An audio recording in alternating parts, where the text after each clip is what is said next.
Radar স্ক্রিনে একটি অচেনা সিগন্যাল ধরা পড়ে। এটা কোনো বাণিজ্যিক জাহাজ না, এটা কোনো দুর্ঘটনাও না, এটা একটি মার্কিন যুদ্ধজাহাজ ইউএসএস অ্যাব্রাহাম লিঙ্কন। এটি একটি নিমিটস ক্লাস এয়ারক্রাফট ক্যারিয়ার। জাহাজটি এগোচ্ছিল ওমান উপসাগর থেকে উত্তর দিকে, ধীরে ধীরে ঢুকে পড়ছিল হরমুজ প্রণালীর কাছাকাছি জলসীমায়। এই পথটা সাধারণ কোনো নৌপথ না, কারণ এই প্রণালী দিয়েই ইরানের দক্ষিণের গুরুত্বপূর্ণ পোর্টগুলোতে সরাসরি পৌঁছে যাওয়া যায়। ইরানের উপকূল তখন মাত্র কয়েক ডজন কিলোমিটার দূরে। এই পরিস্থিতিতে একটা বোতাম চাপা মানে শুধু প্রতিক্রিয়া না, এর মানে পুরো মধ্যপ্রাচ্যের শক্তির ভারসাম্য বদলে দেওয়া। সকাল ৯টা, ইরানের দক্ষিণাঞ্চলের একটি গুরুত্বপূর্ণ পোর্ট।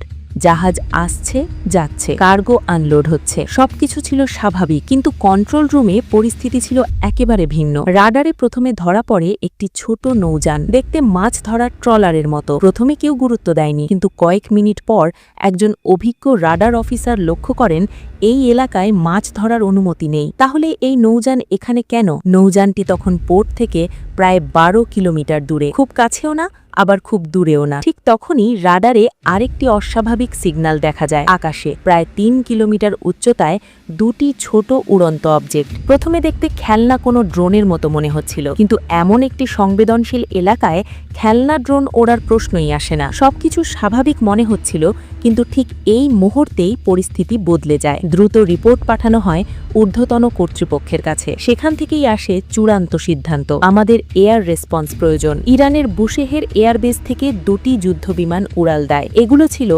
F-14 Tomcat. একসময় এই জেটগুলোই ছিল আমেরিকার সবচেয়ে ভয়ঙ্কর ফাইটার জেট। এইগুলো আসলে আমেরিকা থেকে ইরান কিনে নিয়েছিল। F-14 টমক্যাট ঘণ্টায় প্রায় ২৪০০ কিলোমিটার গতিতে উড়তে সক্ষম, দূরপাল্লার রাডার এড়াতে পারদর্শী এবং ভারী মিসাইল বহনের ক্ষমতা সম্পন্ন এই বিমান আঞ্চলিক সামরিক ভারসাম্যকে নতুনভাবে নির্ধারণ করতে সক্ষম। মাত্র ২ মিনিটের মধ্যেই জেটগুলো পৌঁছে যায় সন্দেহজনক এলাকায়, কিন্তু সেখানে গিয়ে পাইলটরা যা দেখেন তা ছিল আরও জটিল।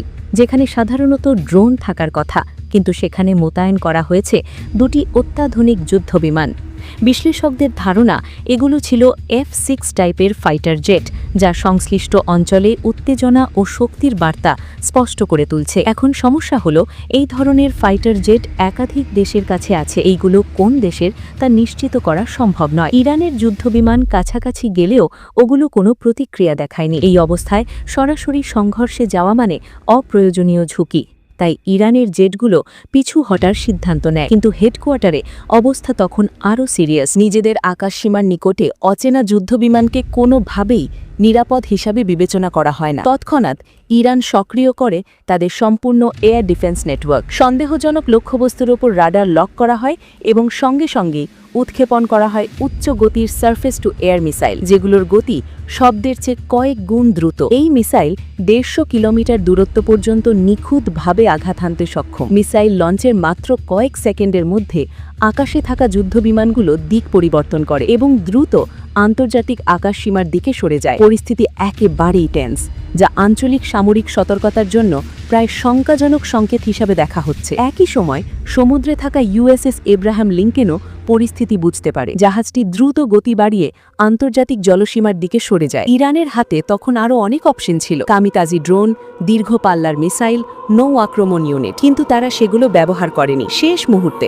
কয়েকটি দ্রুত গতির স্পিড বোট পাঠানো হয়। বোর্ডে ছিল স্পেশাল মেরিন কমান্ডো, কিন্তু কয়েক মিনিট দেরি হয়ে যায়। যুদ্ধজাহাজটি ইতোমধ্যেই আন্তর্জাতিক জলসীমা পেরিয়ে গেছে। এই পুরো ঘটনায় একটি বিষয় পরিষ্কার, ইরান চাইলে পরিস্থিতি আরও ভয়াবহ করতে পারত, কিন্তু তারা তা করেনি। পরবর্তীতে ইরানের পক্ষ থেকে জানানো হয়, ভবিষ্যতে কোনো যুদ্ধজাহাজ বা যুদ্ধবিমান ইরানের আকাশসীমা বা জলসীমার কাছে এলে আর কোনো ছাড় দেওয়া হবে না। এই ঘটনার ব্যাপারে কোনো দেশই সরকারিভাবে দায়িত্ব স্বীকার করেনি, কিন্তু ব্যাপারটা সবার কাছে পরিষ্কার। হরমুজ প্রণালীতে একটা ভুল পদক্ষেপ পুরো অঞ্চলে আগুন লাগাতে পারে। এই ঘটনা আবারও প্রমাণ করে, যুদ্ধ সবসময় গুলির শব্দে দিয়ে শুরু হয় না, অনেক সময় একটা রাডার সিগন্যালই যুদ্ধের প্রথম অধ্যায় হয়ে ওঠে।